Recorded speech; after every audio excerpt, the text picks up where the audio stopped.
Can exercise reduce generalized anxiety disorder symptoms? Hey, welcome back to the channel. It's your guy, Zachy, and today we're going to get a little personal and a whole lot real.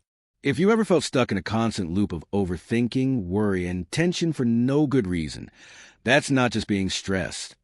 That might actually be generalized anxiety disorder, or GAD for short. It's a feeling like your brain's constantly whispering, what if something goes wrong, even when everything's totally fine. And believe me, I've been there. Now here's the question that changed everything for me. Can exercise, something as simple as moving your body, actually help calm all that mental chaos? The answer blew me away. And today I'm going to break it down for you. Let's get into it. So first, let's get on the same page about what GAD really is. Because trust me, it's more than just feeling a bit nervous. Generalized anxiety disorder is like having your brain stuck in a state of high alert, even when there's no real danger. It's this never-ending loop of worrying about everything, your health, your job, your relationships, even things like why someone took a little too long to text back. And it's exhausting. You might feel physically drained, tense all over, mentally foggy, or like you just can't switch off. For a lot of people, it creeps in so gradually that they don't even realize it's anxiety. They just think they're being responsible or careful. But there's a big difference between being cautious and being paralyzed by endless what-ifs. The good news? Once you recognize it for what it is, you can start taking steps to manage it, and that's where today's topic comes in. All right, let's talk movement. I used to think exercise was just for gym rats or people trying to hit a summer body goal. But turns out it's one of the most powerful and underrated tools we've got for mental health. Studies are starting to show what a lot of us have felt for a while. Moving your body can help quiet your mind. We're not talking about needing to become a fitness influencer or run marathons, unless that's your thing.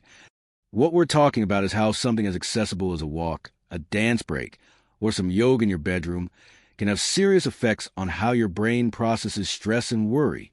Exercise can literally rewire your brain to handle anxiety better, and that's amazing. Let's geek out for a second, because the science here is honestly kind of cool. When you move your body, your brain starts releasing what I call happy chemicals. Endorphins, serotonin, dopamine, the whole feel-good squad. These are the same neurotransmitters that many anxiety medications aim to boost. But guess what? You can trigger them naturally through physical activity. Exercise also lowers cortisol, which is a hormone your body releases when you're stressed. Lower cortisol means a calmer nervous system, slower breathing, steadier heart rate. Basically, you feel less like you're being chased by an invisible bear.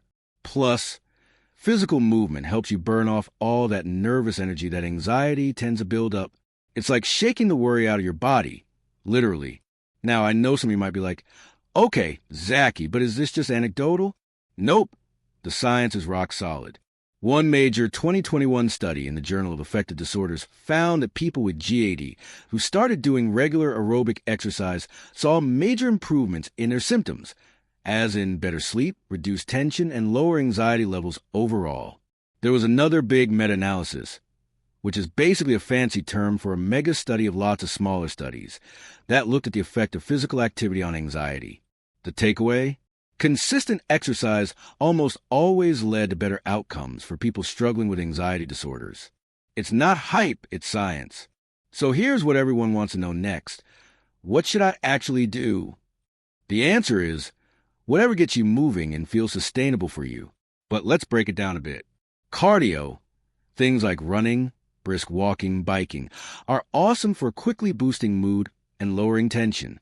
Strength training, whether at the gym or bodyweight stuff at home, can help build confidence and stability both physically and mentally. Yoga and Tai Chi are perfect for folks who want a more chill, grounded approach. They blend breath work and movement in ways that really calm the nervous system. And let's not forget just walking. I'm serious. Put on a podcast, get outside and walk. It's free therapy. The best exercise for anxiety is the one you'll actually do regularly. Don't overcomplicate it. You don't need a Peloton to get started. Now, I get it. When you're feeling anxious, getting off the couch can feel like climbing Mount Everest. But here's the good news. You don't have to do much to feel the benefits. Experts say just 30 minutes a day, 5 times a week, can make a huge difference. That could be a walk, a quick YouTube workout, some stretching. It all counts. Even better, consistency matters more than intensity. You're not training for the Olympics. You're just showing up for yourself one step at a time. Even 10 to 15 minutes a day can help regulate your mood and give your brain that much-needed reset. Don't let perfectionism stop you from starting. Okay, quick reality check. Is exercise going to completely erase anxiety from your life? Probably not. It's not a cure, it's a support system. Some people may still need therapy, medication, journaling, or other tools, and that's totally okay. What exercise does is help your mind and body become more resilient. It gives you space between a stressful thought and your reaction to it. It helps you sleep better, focus longer, and generally feel more in control. So don't ditch other forms of treatment. Think of exercise as part of your overall mental health toolkit. So what if you want to try this, but your anxiety is telling you you're too tired, or it won't work, or why bother? I hear you. I've been there. The key is start small and start gentle. You don't have to go all in right away. Try just 5 minutes of stretching when you wake up, or take a walk around the block while listening to your favorite playlist. Do a silly dance in your room. The point is to just begin. Stack it with something you already enjoy, like music, sunlight, or a fun podcast. Make it easy and rewarding.